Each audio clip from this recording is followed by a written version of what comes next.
So, let's talk about Apollo 10.5 as space age childhood.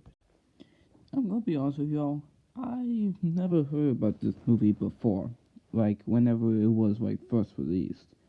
Because basically there's not much I actually heard about this movie.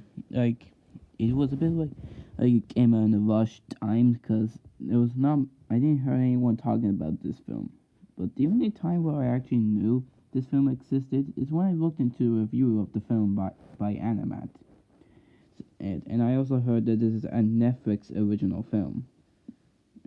And I also realized that this was also direct or written by Richard Linklater, who is known for his animation works like A Scanner Darkly and Waking Life.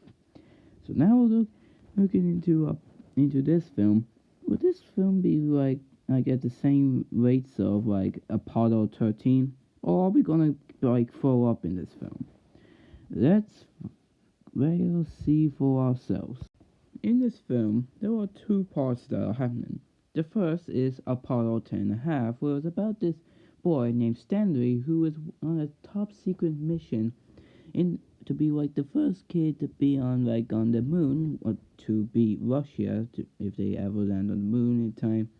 And the second part is a space age childhood where it looks back into the childhood of Stanley as some bit of that nostalgia to like some of the boomers that watched this. I mean, this film would work pretty well with these kinds of parts. Well, it's about this film, or this part is about a boy trying to be the first kid to ever land on the moon, and the second part about having that some of that nostalgia, like it was back in that childhood, back in the, and what it feels like to be in the '60s kind of life. But to be honest, when I tried to look into the story of this film, I was not very into it. Is is like the biggest problem with this film is that I mostly kind of felt bored throughout the movie. Well, not entirely bored, but some parts did give me a bit boredness, while others did not make me bored throughout the movie.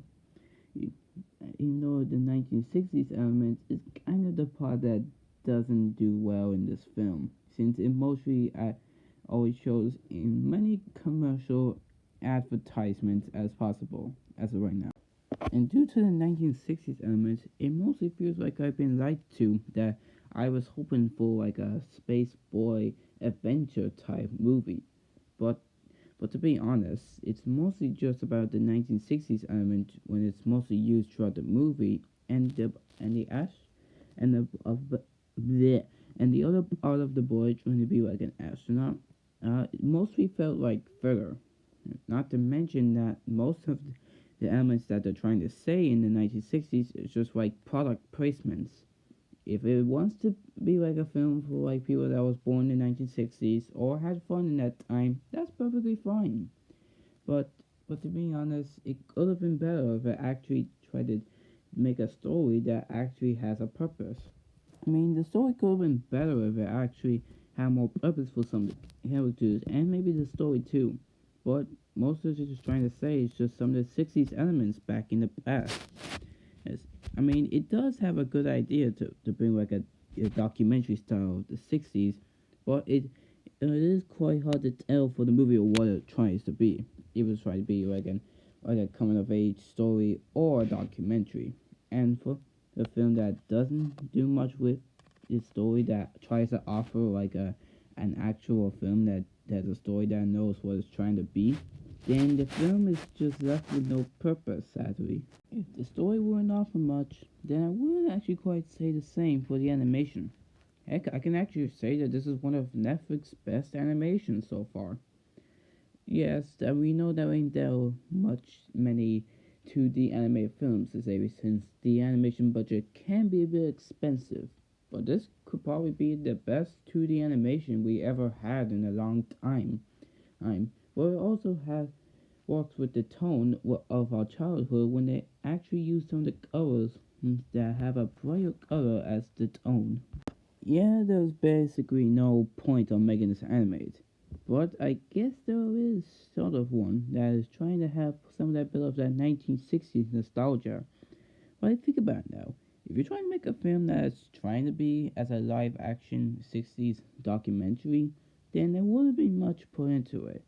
But into an animation film, you could tell that there might be some bit of 60s product placements and some of the TVs, movies, and some of the commercials that still do look fine, even for like a 60s film, even though this isn't a 60s film.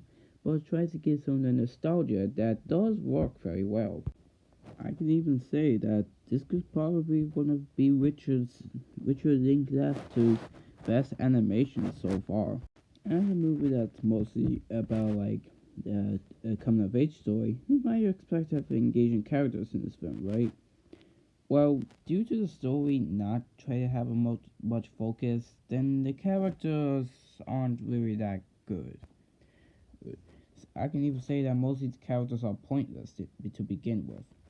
If, even for Stanley, that he doesn't have much of a purpose on why does he want to do this, and it kind of really sucks since at the beginning it does promise us to have a very of a fine start for a big anime feature like this, but it never got the chance to. So that makes most of the characters throughout this film feel pointless and not really easy to get into, even if they're mostly used as nostalgia to like the people that experienced back in the 60s. Especially with Glenn Powell and Zachary Levi as the guys from NASA, who is trying to get to the moon first until the Russians do, but they don't have much screen time to actually tell us why they think this mission is so much to them and so important to them in the first place. And then there's Stanley, who is the coming of age kid who is trying to do the secret mission, and also the clever one who is trying to do his job in this top secret mission, to be honest. Yes, even though the story could have been better how it would affect him and throughout this film. But to be honest, he's just your typical American boy. Right? Well, he's just always have that 1960s style, and he doesn't have much time to actually know why does he want to do this in the first place, to be honest. Yes. But the interesting part about him is that not when he's a child, but his adult self, who is voiced by Jack Black. And I actually do like Jack Black's narrating throughout this film. It does have a bit. He does a very good job to know what is happening, and also could be one of the better narrators I actually heard. I can say I kind of like this one. As for the other characters, there's not much to say since they're mostly viewed as one-dimensional characters, like the older brothers and sisters who are some are kids and some are teenagers. The mom who is obviously smokes a lot, and the dad who is trying to find a way to save money or get money, to be honest. And the characters aren't terrible since the acting does actually he have a good role, especially with Jack Black whenever he's narrating throughout this movie. But with decent voice acting, it doesn't do enough for having such kind of weak characters. Apollo 10.5, A Space Age Childhood, had some potential to be a great animated feature with some nice, masterpiece of an animation and some decent voice acting. But the problem is that it didn't have much potential to actually make a great animated film, with a story that has no clue what it's trying to tell, and characters who just one note or have not much of a purpose. Well, I can actually see that some of the people could be into this film. I mean, I did see some critics liking this film, so I think they could actually get a kick out of this.